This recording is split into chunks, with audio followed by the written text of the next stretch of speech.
Do you have problems sticking to restrictive diets? Would you like more choices, freedom, and control over what you eat?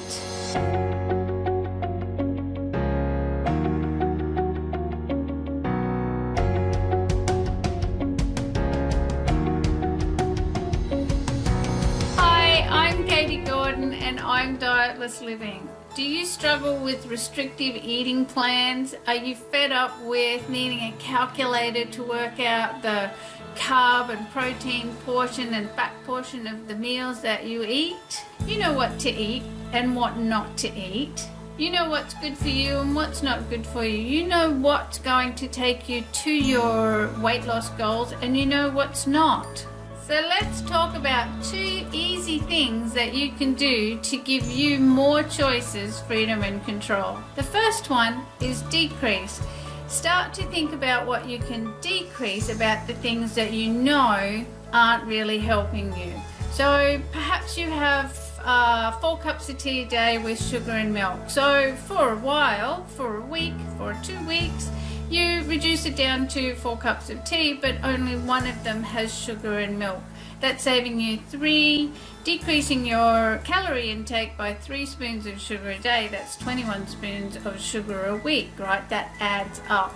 And then perhaps in the second week you keep that going, and perhaps the next week you think about maybe looking at the amount of bread and butter that you have. Perhaps you're somebody that really likes bread and butter, and perhaps you're like me and you have a lot of butter on your bread, and so you can decrease your butter consumption by decreasing the amount of bread or toast that you have. So just do one thing a week, and each time you get used to doing that, halve something else or decrease something else. And as you go along and you get used to doing it, you just keep adding in, making a little adjustment here, decreasing something there.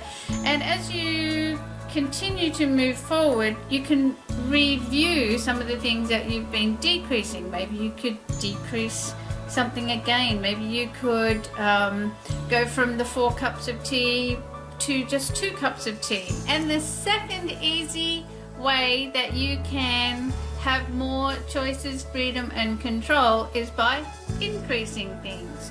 So you can think about ways to increase body movement.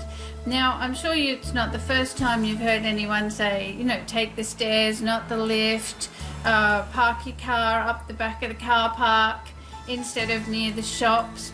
You can do all of those things and increase body movement. You could also just, at the end of a busy day, if you haven't got time to go to the gym, if you haven't got time to do a workout, you can just go out the door and walk to the end of the street and back.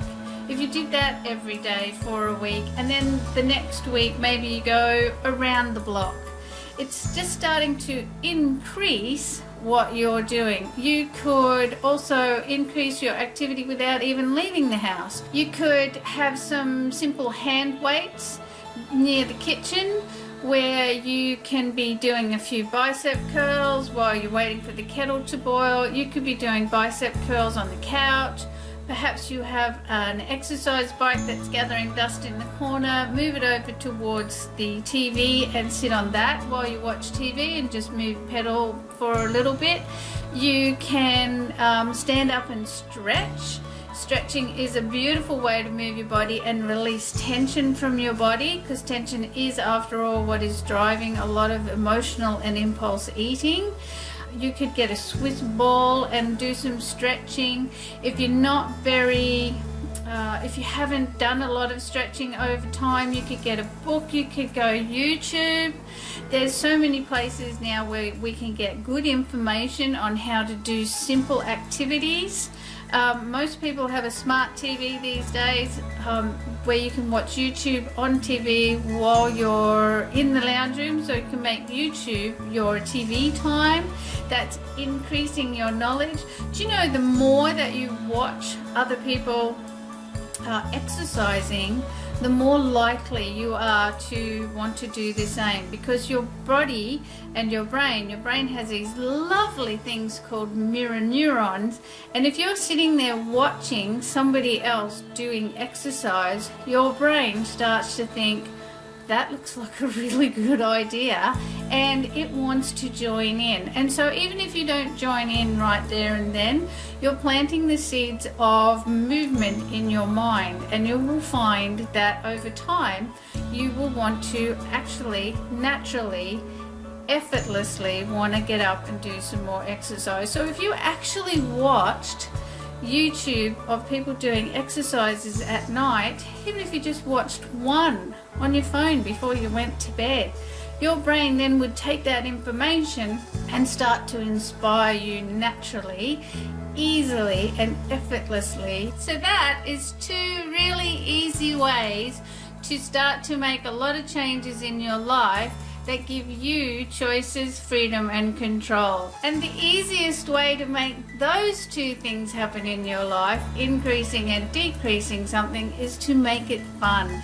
Make it a game. Make it a game with yourself to see how clever you are at making small, unnoticeable changes in your day-to-day life that all compound together to give you big results.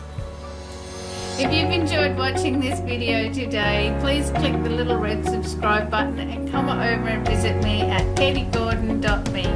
Bye for now.